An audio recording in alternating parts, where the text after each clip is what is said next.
Hi, welcome to kitchen and drive. ഇന്ന് ഒരു ബിരിയാണി റൈസാണ് ഉണ്ടാക്കുന്നത്. അത് എങ്ങനെയാണ് ഉണ്ടാക്കുന്നത് നോക്കാം. നമ്മൾ വെറും റൈസല്ല ഉണ്ടാക്കുന്നത്. ബിരിയാണി നമ്മൾ സെപ്പറേറ്റ് ആയിട്ട് ചിക്കൻ വേറെയും റൈസ് വേറെ ഉണ്ടാക്കുമ്പോൾ അതിൻ്റെ റൈസിന് ഒരു പ്രത്യേകതയുണ്ട്. ആ റൈസ് എങ്ങനെ ഉണ്ടാക്കണമെന്ന് നമുക്ക് നോക്കാം. നമ്മൾ ബിരിയാണി വെക്കുന്ന പാത്രം തന്നെ നമ്മൾ അടുപ്പത്ത് വെച്ചിട്ടുണ്ട്.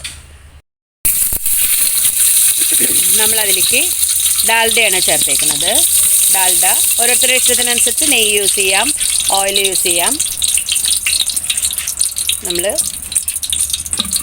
ഡാൽഡയാണ് ചേർത്തേക്കുന്നത്. നമ്മളത് 5 കിലോ റൈസാണ് അതിൽ ഉണ്ടാക്കുന്നത്. അപ്പോൾ അതിന് ഒരു 1/2 കിലോ ഡാൽഡ ഉപയോഗിച്ചിട്ടുണ്ട്. ഇപ്പം ഡാൽഡ നമ്മൾ നല്ലോണം ഉരുകണം. അത് ഉരുകി അതിൽ നിന്നൊരു എന്താ പറയുക, ഒരു പുക അല്ലേ, ഒരു പുക ഇങ്ങനെ പോവണം. അപ്പോഴാണ് അതിൻ്റെ ആ ഒരു ഫ്ലേവറും എല്ലാം ആ റൈസിലേക്ക് നമുക്ക് കിട്ടുക. അതേ വിധത്തിൽ വേണം നമ്മളത് ഉരുക്കിയെടുക്കാം. നല്ല എക്സ്പേർട്ടായിട്ടുള്ള ഒരാളാണ് എൻ്റെ കൂടെ ഉള്ളത്.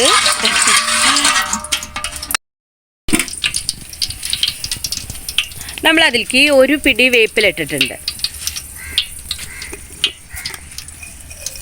ഇനി അതിലേക്ക് നമ്മൾ ഹോൾ മസാലകളാണ് ഇടുന്നത്.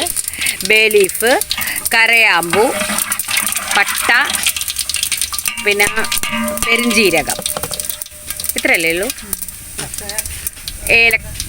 ഏലക്കായ എല്ലാം ഇട്ടിട്ടുണ്ട്. നമ്മൾ ആദ്യം അത് ഉരുകിയതിന് ശേഷം നമ്മൾ കുറച്ച് സവാള നമ്മൾ വറുത്തെടുക്കും. നമ്മൾ ഇതേ ചെമ്പിൽ തന്നെയാണല്ലോ വെക്കുന്നത്.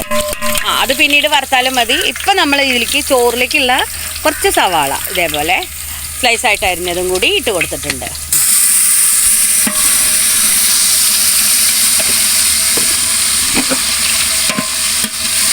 അതിലേക്ക് നമ്മൾ വെളുത്തുള്ളി പേസ്റ്റ്, പച്ചമുളക് പേസ്റ്റ്,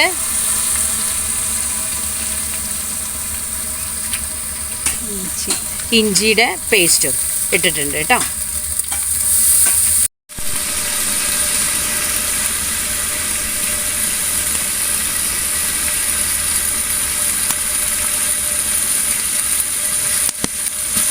കുറച്ച് നമ്മളതിൽ മല്ലിയില ഇടുന്നുണ്ട്. 2 വലിയ തക്കാളി കൂടി ഇട്ടിട്ടുണ്ട്. നമ്മൾ 1 കിലോ ആയിരിക്കും അല്ലേ?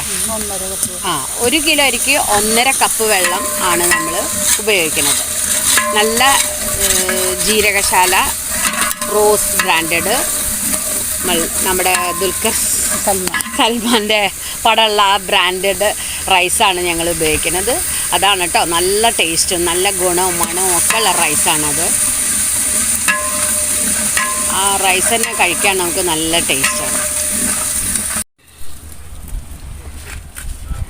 ഈ കപ്പിന് കണക്കാക്കിയിട്ടാണ് വെള്ളം ഒഴിക്കുന്നത്. പക്ഷെ നമ്മൾ എടുക്കുന്നത് എങ്ങനെയാണെന്ന് വെച്ചെങ്കിൽ 1 ഗ്ലാസ് അരിക്ക് 1.5 ഗ്ലാസ് വെള്ളം കണക്കാണ് നമ്മൾ എടുക്കുന്നത്.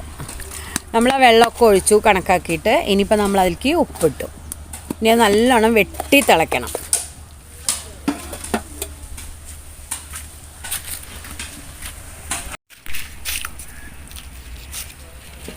നമ്മൾ ഉപ്പൊക്കെ ഇട്ടു.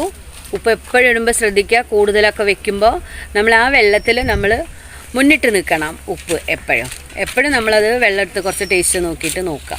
അപ്പോൾ നമ്മൾ അരിയൊക്കെ അരി ഇട്ട് വരുമ്പോഴേക്കും നമുക്കത് നല്ല പാകത്തിനുള്ള ഉപ്പായിട്ട്. നമ്മൾ കുറച്ച് നെയ്യ് ഒഴിക്കുന്നുണ്ട്. നമ്മൾ 6 kg നെയ്യാണ് ഇതിലേക്ക് ഒഴിച്ചു കൊടുക്കുന്നത്. ആദ്യം നമ്മൾ ഡാൽഡ ഉപയോഗിച്ചു. ഇപ്പോൾ നല്ല നെയ്യോ അല്ലെങ്കിൽ 6 kg എണ്ണയോ ഉപയോഗിക്കാം. അത് ഓരോരുത്തരുടെ ഇഷ്ടത്തിനനുസരിച്ച് ഒഴിച്ചു കൊടുക്കാം. കുറച്ച് നമ്മൾ ഒരു 2 സ്പൂണ് സൺഫ്ലവർ ഓയിൽ കൂടി ഒഴിച്ചു കൊടുക്കുന്നുണ്ട്.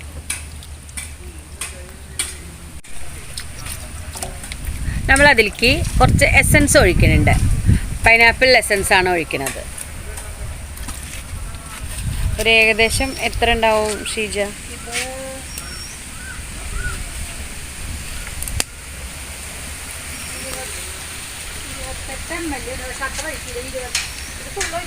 ഇല്ല അല്ലേ? ഒരു 15 ml 20 ml ഉള്ളിൽ ഒഴിച്ചാൽ മതി കേട്ടോ. ചെറിയ ബോട്ടിലായിട്ട് നമ്മൾ വാങ്ങണതല്ലേ, അപ്പോൾ അത് മുഴുവൻ ഒഴിക്കണ്ട. നമ്മൾ 5 കിലോൻ്റെ റൈസാണ് ഉണ്ടാക്കുന്നത്, അതിലേക്കുള്ളത് ഒഴിച്ചാൽ മതി.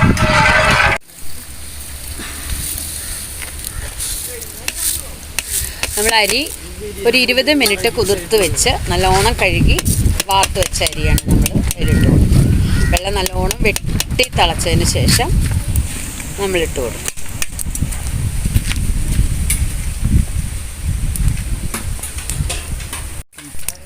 കുറച്ച് ലെമൺ ഒഴിക്കുന്നുണ്ട്.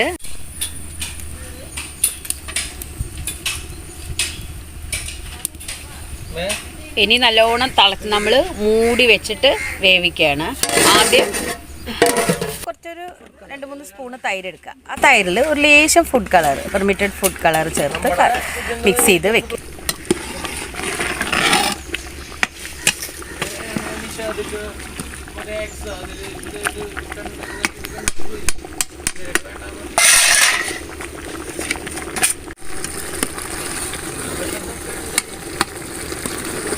അടച്ച് വെച്ച് നമ്മൾ അടിയിലുള്ള വിറകെല്ലാം മാറ്റി വെയിറ്റ് വെച്ച് ആ കനൽ മുഴുവൻ അതിൻ്റെ മീതെ ഇട്ട് കൊടുക്കാം. ഇനി അടിയിൽ അധികം തീ വേണ്ട. ഇതേപോലെ നമ്മൾ കനൽ കോരി വയ്ക്കാം. അടിയിൽ നമ്മളിനി തീരെ തീ വേണ്ട, നമ്മളത് വെള്ളം ഒഴിച്ച് കെടുത്തി വയ്ക്കാം. ഇങ്ങനെ മുകളിൽ മാത്രം തീ മതി. ഒരു 20 മിനിറ്റ് ആയിട്ടുണ്ട്. 20 മിനിറ്റിന് ശേഷം ഇതാ ഇങ്ങനെയാണ് കിട്ടുക. ഇനി നമുക്കതൊന്ന് നോക്കാം. നല്ല വെറുവെറുങ്ങനെയുള്ള റൈസായിട്ട് ഉണ്ടോ, വേറിട്ട് നിൽക്കുന്ന റൈസാണ്. ഇനി നമുക്കതൊന്ന് മിക്സ് ചെയ്തെടുക്കാം. ഇതിൽ നമ്മൾ സവാള, അണ്ടിപ്പരിപ്പ്, മുന്തിരിങ്ങ ഇതൊക്കെ നമ്മൾ വറുത്തിട്ട് ഇതിൽ മിക്സ് ചെയ്യും കേട്ടോ. അത് നമ്മൾ വേറെ തന്നെ ചെയ്യുക. നമുക്ക് ആദ്യം ചെയ്തെടുക്കാമായിരുന്നു, പക്ഷേ ഇത് ഇങ്ങനെ ആയാലും കുഴപ്പമില്ല. അങ്ങനെ ടേസ്റ്റി ആയിട്ടുള്ള നമ്മൾ ഈ ബിരിയാണി റൈസ് എല്ലാവരും ഒന്ന് ഈ രീതിക്കൊന്ന് ഉണ്ടാക്കി നോക്കൂ കേട്ടോ. നമുക്ക് എത്ര കുറച്ച് വേണമെങ്കിലും ഇതേ രീതിയിൽ നമുക്ക് ഉണ്ടാക്കാം. അപ്പോൾ സാധനങ്ങളുടെ അളവുകളൊക്കെ കുറച്ച് എടുത്താൽ മതി. എല്ലാവരും ഇതേപോലെ ഉണ്ടാക്കുക. എല്ലാവർക്കും ഇഷ്ടമാവും കേട്ടോ. നമുക്ക് ഇത് വേറെ ഇനി ഇതിൻ്റെ കൂടെ വേറെ ഒന്നും ഇനിയിപ്പോൾ ഒരു പിക്കിളോ ഒരു സാലഡോ കൂട്ടി നമുക്ക് ഈ റൈസ് നമുക്ക് കഴിക്കാം. ബിരിയാണിയുടെ എല്ലാ ടേസ്റ്റും ഗുണവും ഉള്ള ഒരു റൈസാണിത്. അപ്പോൾ എല്ലാവർക്കും ഇഷ്ടമായാലും എല്ലാവരും ലൈക്ക് ചെയ്യണേ, ഷെയർ ചെയ്യണം കേട്ടോ.